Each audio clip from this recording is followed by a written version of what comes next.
Hello everyone, मैं Muzaffar Khan. NEET PG 2022 Maharashtra state का registration process start हो गया है।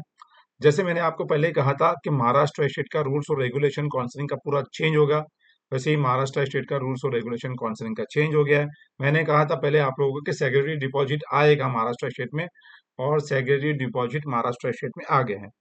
आज की वीडियो में पहला मैं आपको शॉर्ट में महाराष्ट्र स्टेट का जो रूल्स और काउंसलिंग का वो एक्सप्लेन करूंगा पीजी का।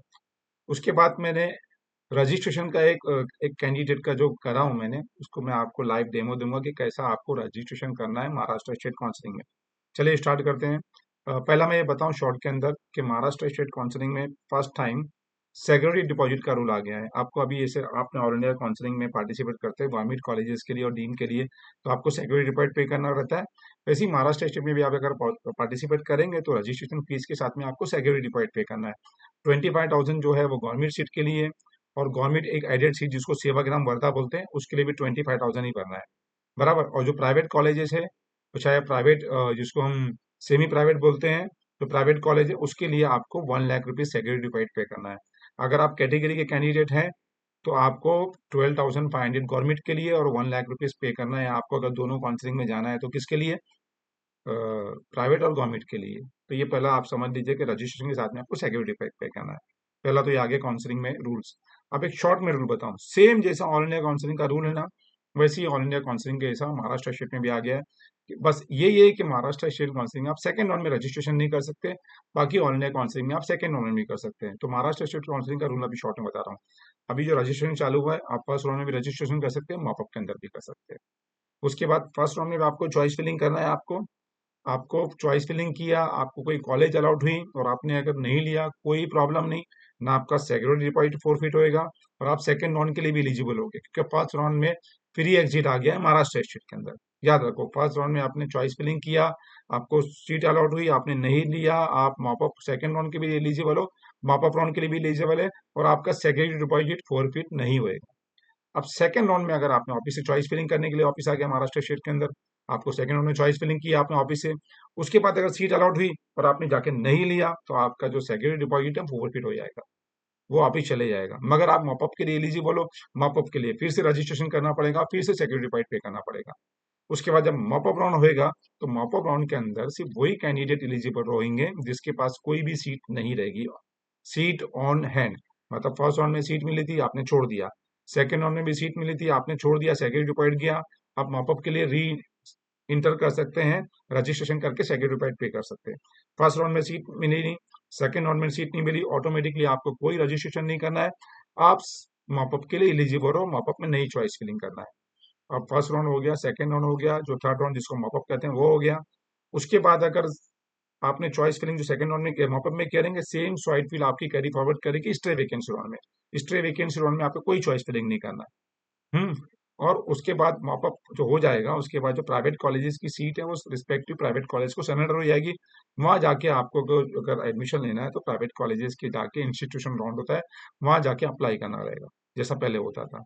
आपने एक छोटा मोटा समझ लिया कि सेम ऑल इंडिया काउंसिलिंग का रूल है, कोई भी चेंजेस नहीं है, सिर्फ यही चेंजेस है कि ऑनलाइन काउंसिलिंग में आप सेकंड राउंड में भी रजिस्ट्रेशन कर सकते हैं, महाराष्ट्र स्टेट काउंसिलिंग में आप सेकंड राउंड में रजिस्ट्रेशन नहीं कर सकते। बाकी एज इट इज जो ऑल इंडिया काउंसिलिंग का रूल है वही काउंसिलिंग का रूल है। एक थोड़ा देख भी लेते हैं हम अभी राउंड की पोजीशन, मतलब कब आपका पैसा आपका डूबेगा और कब नहीं डूबेगा। Security deposit position at the end of the second round, candidate join either during round one और round two, deposit will be transfer. अगर आपको फर्स्ट राउंड और सेकंड राउंड में सीट मिली, आपको आपने जाके ले लिया, आपने जो सिक्योरिटी डिपॉजिट पे किया है आपके बैंक में वापस।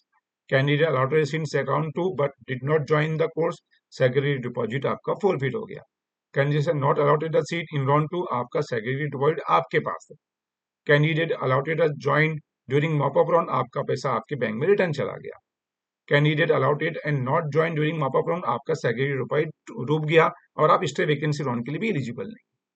Candidate are not allotted seat in mop up round, आप आपका सेक्रेटरी डिपॉजिट भी आपका वापस आ जाएगा आपको, और आप स्टे वैकेंसी राउंड में एलिजिबल है। Candidate allotted join during online stay vacancy round, आपका जो सेक्रेटरी डिपॉजिट है वो आपको वापस आ जाएगा।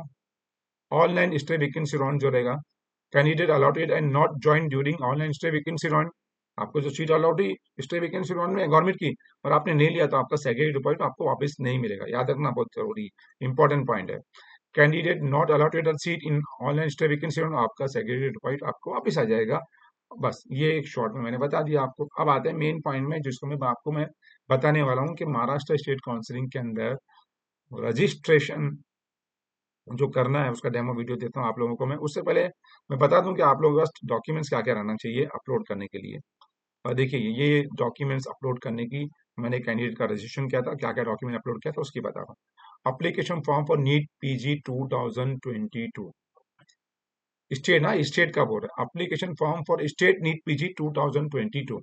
मतलब आप जब स्टेट के लिए, महाराष्ट्र स्टेट के लिए जब रजिस्ट्रेशन करते हैं, जब आप फाइनल रजिस्ट्रेशन आपका हो जाता है तो आप प्रिंट निकालते हैं इसकी, किसकी, नीट इसकी स्टेट की एप्लीकेशन की फॉर्म की, उसकी पीडीएफ को आपको अपलोड करना है। अब आप पता ही है कि ये पीडीएफ तो आपको रजिस्ट्रेशन करने के बाद, चॉइस फिलिंग अपना पेमेंट करने के बाद मिलेगा। तो अभी आप कैसे अपलोड कर सकते हैं? तो आप क्या कीजिएगा, इसकी जगह पे अभी कोई भी डॉक्यूमेंट अपलोड करना, पेमेंट के बाद अपलोड का टाइम आएगा, कोई भी डॉक्यूमेंट अपलोड करना। उसके बाद आप जब डॉक्यूमेंट अपलोड पूरे कर दोगे, आपको प्रिंट आउट निकल जाएगा एप्लीकेशन का। फिर जाके क्या करना, वो प्रिंट आउट का पीडीएफ करना और पीडीएफ को वापस से फिर कंप्रेस करना जो साइज में है, और उसके बाद इसको अपलोड कर देना। मैंने ऐसे ही किया। क्या करना है वापस से सुन लो आप लोग।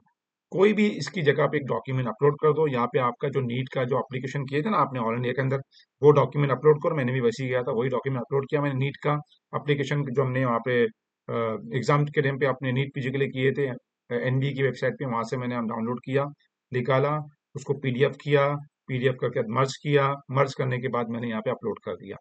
एडमिट कार्ड तो आप लोग सबके पास है, ये आपके पास रहना चाहिए।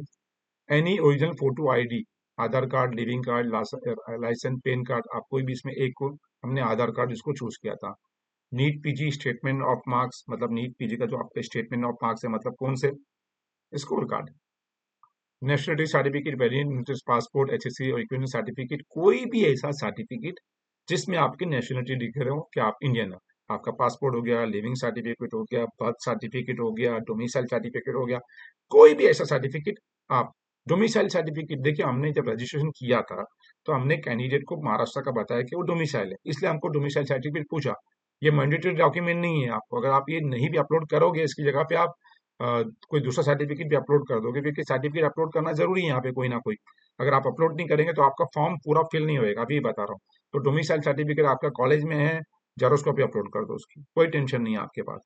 कोई भी ऐसा डॉक्यूमेंट अपलोड कर दीजिएगा आप, डोमिसाइल सर्टिफिकेट आपके पास नहीं है, मैंडेटरी डॉक्यूमेंट नहीं है। याद रखिए, किसी का भी फॉर्म, गारंटी देता हूँ, रिजेक्ट नहीं होएगा, सबके फॉर्म एक्सेप्ट होंगे। अगर कोई डॉक्यूमेंट्स का आपका मिसिंग भी रहा, या आपने कोई गलत डॉक्यूमेंट अपलोड कर दिया, तो भी आपका फॉर्म एक्सेप्ट होएगा, एक्सेप्ट होगा, ये बात याद रखिएगा। Internship completion certificate, likely to be completed 31, मतलब कंप्लीट हो ही चुका है भाई, ये तो अभी लाइकली की क्या बात है। हाँ, ये आपको अपलोड करना है। एमबीबीएस डिग्री पासिंग, अगर डिग्री नहीं है तो पासिंग सर्टिफिकेट अपलोड कर दो आप अपना। परमानेंट प्रोविजनल रजिस्ट्रेशन, जो भी है, परमानेंट है तो परमानेंट, और प्रोविजनल है तो प्रोविजनल अपलोड कर दो आप। Certificate from the head of institute showing that the medical college institute which the candidate MBBS, जो आपका जो सर्टिफिकेट है एमसीआई रिकग्नाइज के, आपकी कॉलेज एमसीआई रिकग्नाइज जो कॉलेज देती है, उसको अपलोड कर दो आप। मेडिकल फिटनेस सर्टिफिकेट का जो फॉर्मेट है उसको अपलोड कर दो। तो ये सारे डॉक्यूमेंट्स आपको लगने वाले। जनरल कैटेगरी, अगर आप कैटेगरी वाले हैं, ईडब्ल्यूएस है तो ईडब्ल्यूएस सर्टिफिकेट लगेगा, ओबीसी है तो OBC certificate, caste certificate, caste credit certificate, caste non credit certificate लगेगा। इस तरीके से आपको डॉक्यूमेंट्स लगने वाले। अब आते हैं मेन पॉइंट पे कि रजिस्ट्रेशन कैसा करना है। चलिए, क्या करना है, गूगल पे जाना है। अभी तक तो बहुत से लोगों को साइट ही नहीं मिली, महासेट टाइप करो।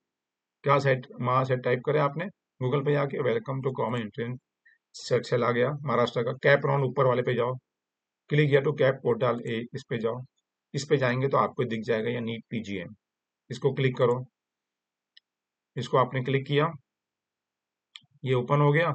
अब मैंने तो ऑलरेडी फॉर्म फिलअप करके रखा हुआ है, तो वो डायरेक्ट वही अपलोड हो गया। तो आपको एक बेसिक रजिस्ट्रेशन पूछेगा, वो क्या पूछेगा, आपको एक बेसिक रजिस्ट्रेशन करना है, रोल नंबर डालना है, एप्लीकेशन नंबर डालना है आपका, और आपका मोबाइल नंबर डालना, ईमेल आईडी डालना, वेरीफाई करना है, और बेसिक रजिस्ट्रेशन आपका हो जाएगा।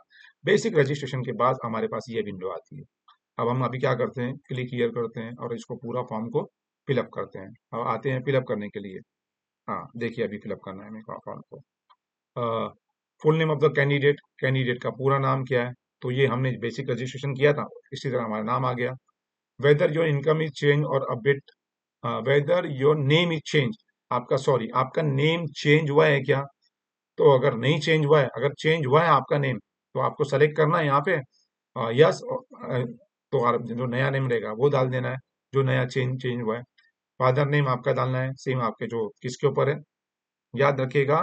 Father name same admit card में जो है वही डालना है आपको, या एप्लीकेशन में जो किए थे वही, मदर नेम भी वही सेम डालना है आपका। डेट ऑफ बर्थ आपकी और मोबाइल नंबर आ जाएगा ऑटोमेटिकली, इसको मैं हटा दिया मैंने। उसके बाद आपका एड्रेस डालना है आपको, ये एड्रेस डालना है आपका यहाँ पे। एड्रेस के बाद आपका स्टेट डालना है, तालुका डालना है, डिस्ट्रिक्ट डालना है। देखिए तालुका डिस्ट्रिक्ट वगैरह अगर आपने गलत डाला ना, गूगल पे सर्च कर लेना, तो ये आपका डिस्ट्रिक्ट जो है ना, और पिन कोड नहीं जनरेट होएगा, पिन कोड आपका नहीं होएगा। उसके बाद आपको क्या करना है, सेव करके आगे बढ़ जाना है, सेव करके आगे बढ़ जाना है। यह सारी डिटेल पूछ रहा है वो, फॉर्म फिलअप लगता है पूरा करना ही पड़ेगा मुझको। चलिए अच्छी बात है। फॉर्म, हाँ, आप जब तक फॉर्म को पूरा फिलअप नहीं करोगे, हाँ इनकम्प्लीट, देखते हैं। एक एक स्टेप इनकम्प्लीट कंप्लीट करने के बाद ही हमको आगे बढ़ना पड़ेगा। तो ये वीडियो का फर्स्ट पार्ट हो गया, मैं इसको वीडियो को यहीं रोक रहा हूँ। सेकंड पार्ट में भी आप लोगों को जो दूसरा पार्ट आएगा उसके अंदर पूरा रजिस्ट्रेशन जो मैं करूंगा अभी आप लोगों के सामने, वो सेकंड पार्ट आएगा। जब तक आप फर्स्ट पार्ट देखिए वीडियो का ये, इसके बाद सेकंड पार्ट में बनाता हूँ। जब तक आपका फर्स्ट पार्ट पूरा हो जाएगा मैं सेकंड पार्ट बना लेता हूँ। All the best.